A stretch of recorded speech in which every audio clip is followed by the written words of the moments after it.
selamat siang semuanya. Perkenalkan, nama saya Alfrisi Hela Elmira Broginting, NIM 2021-63005, Prodi S1 Teknik Pertambangan Universitas Papua.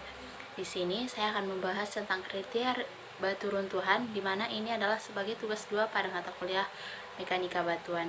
Yang pertama yang kita bahas mengenai 3 kriteria batu runtuhan. Yang pertama itu von Mises, 2 morkolom, 3 dan Prager. Yang pertama adalah von Mises.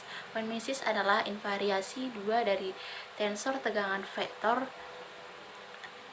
dan karenanya secara sistematis lebih teliti dan mudah ditangani.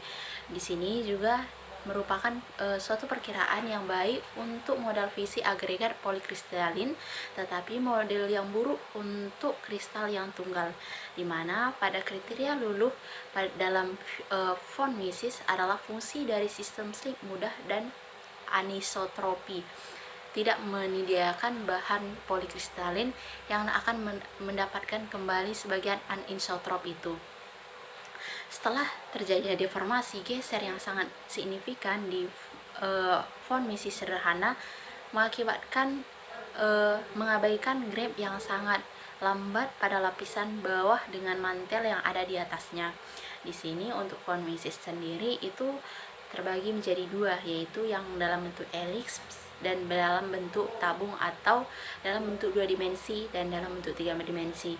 Di sini untuk dalam bentuk 2 dimensi itu berbentuk elips seperti ini, dimana bentuk elips ini dibagi menjadi 2 bagian, yaitu sumbu X dan sumbu Y, dimana pada elips tersebut itu memiliki sudut yaitu 60 derajat, dimana sudut itu tersebut jika kita menghitung suatu kriteria runtuh batuan, jika angka berada di dalam elips tersebut, maka untuk kriteria batu runtuhan itu masih aman, dan jika tidak, maka untuk kriteria batu runtuhan itu bisa dikatakan tidak aman karena lebih dari batas keelastisan dari batuan.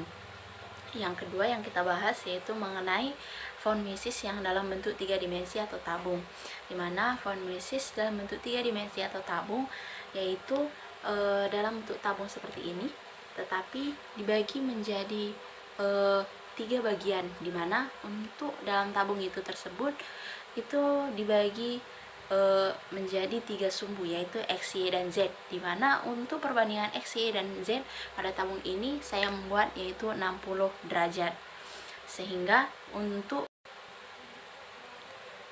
di bagian tabung tersebut itu dibagi menjadi 3 sumbu, yaitu X, Y, dan Z, dimana perbandingan antara sumbu tersebut yaitu 60 derajat. Di sini ada tabung yang mengenai von Mises yang 3 dimensi, dimana ada sumbu X, Y, dan Z, yang dimana sumbu tersebut membentuk sudut 60 derajat untuk setiap sudutnya. Selanjutnya yang kita bahas yaitu mengenai kriteria Duncker-Prager, yang dimana untuk Duncker-Prager itu untuk sistem batu runtuhannya berbentuk kerucut seperti ini, dimana untuk pembagian dalam kerucut tersebut ini juga kami telah membaginya menjadi 60 derajat, dimana untuk setiap sudut di dalam gambar kerucut tersebut itu memiliki sudut 60 derajat, sehingga untuk menggabungkan antara von Mises dengan morkolom antara von Mises dengan Duncker-Prager itu lebih mudah, dimana untuk von Mises dan Duncker-Prager akan digabung bersama sehingga akan membentuk sudut yang baru, dimana untuk gabungan von Mises dengan partner Duncker partner itu akan membentuk suatu gambar yang baru seperti gambar di sini. Sehingga pada gambar di sini ini adalah diagram untuk partner Duncker, sedangkan di dalam ini tabung adalah gambar untuk von Mises yang 3 dimensi. Dan untuk gambar morkolom itu sendiri, yaitu morkolom itu memiliki suatu tegangan geser langsung dan juga suatu pergerakan atau perhitungan triaksial yang mengakibatkan nilai dari Q3 itu dianggap sama dengan 0. Selanjutnya yaitu untuk gabungan von Mises dan Duncker-Parker untuk yang 3 dimensi seperti ini, dan juga untuk yang menggabungkan untuk 2 dimensi ini hanya dimasukkan ke dalam.